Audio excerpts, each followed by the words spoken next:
One day, Thomas was at the quayside of a small village. Fish were being loaded into his cars. The work took a long time. The fishermen were using old equipment, and Thomas was worried. I'm going to be late for Henry at the docks. He won't like this. Please hurry up. Thomas was rudely interrupted.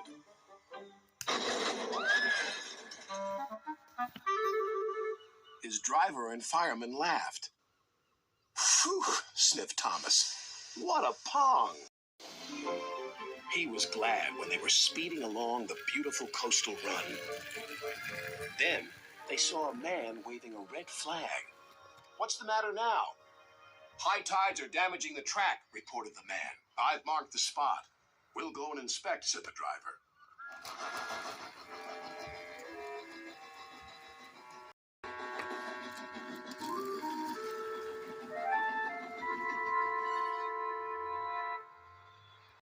It would be dangerous for heavy engines like Henry, agreed the driver. But for Thomas, it's safe enough. The guard left a red oil lamp by the damaged track to warn engines. When we get to the docks, I'll tell them to close the line.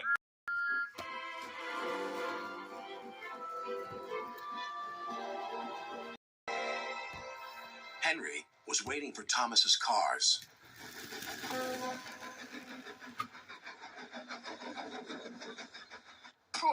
You're late, and that smell is making me ill. It's the fish, replied Thomas, and there's danger on the rails. That's why we're late. Ha! You're the only danger on the rails, Thomas. Now stop wasting time and get your cars hitched to my train. Thomas's driver and fireman were in the yardmaster's office when they heard Henry's whistle. He was steaming out of the station with his long, heavy train called the Flying Kipper.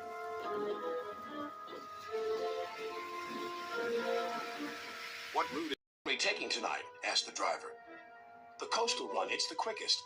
But I told you, gasped the driver. That's dangerous for a big engine like Henry. The yardmaster quickly phoned the signalman. Henry roared past the signal box. I'll soon make up for lost time. The signalman couldn't hear the warning. By the time he did, Henry was far away in a cloud of steam.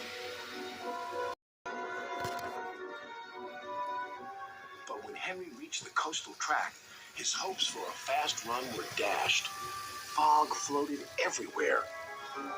At sea, cried Henry, nor could his driver.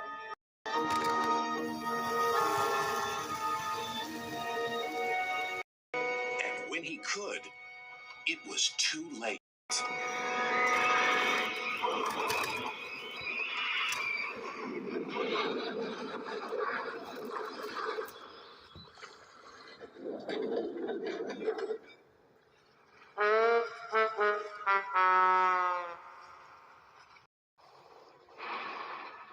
As soon as the tide was high enough, Henry was craned out of the water. Engines don't swim, Henry. You were meant to deliver fish, not swim with them. You should know that by now. Yes, sir. I'm sorry, sir. When Henry arrived at the docks, Cranky the Crane looked down on him. My, Henry, I expect you'll have some fishy tales to tell. But take my advice, have a long hose down first. But there was worse to come. Look, they've caught all this fish and a green whale, too. It's not a whale, it's a monster. Henry was most upset. Thomas now felt sorry for Henry. Come on, your driver says it's time for a nice washdown. Then you'll feel much better.